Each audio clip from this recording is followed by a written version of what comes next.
একটু ধরে রাখেন, দিয়ে দেন ভাই। না না না না একটু পরে। কেন হেলাল ভাই, হেলাল ভাই,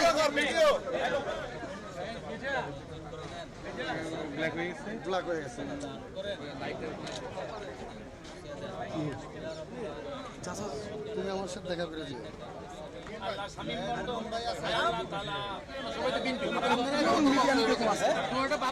এই স্বৈরাচারের কি কোনো মানে ইয়ে হবে না, মানে আমরা কি মুক্তি পাবো না, মানে এইসব নিয়ে কথা বলেছিলেন কেন জানি।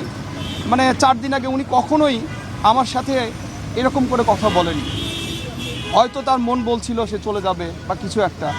মানে আমি মৃত্যুর সংবাদ যেদিন শুনেছি আমি মানে বারবার ওই কথাগুলোই আমার মনে পড়েছিল। আর আমি দোয়া করি, আপনারাও দোয়া করবেন আল্লাহ যেন তাকে জান্নাতবাসী করেন। আর একটা কথা কি, উনি যে শহীদ প্রেসিডেন্ট জিয়াউর রহমানের ছেলে বা প্রধানমন্ত্রী, সাবেক প্রধানমন্ত্রী বেগম খালেদা জিয়ার ছেলে, আমাদের অ্যাক্টিং চেয়ারম্যান জনাব তারেক রহমানের প্রিয় ছোট ভাই ছিলেন, এটা নিয়ে কখনো বড়াই করতেন না। উনি নিভৃতে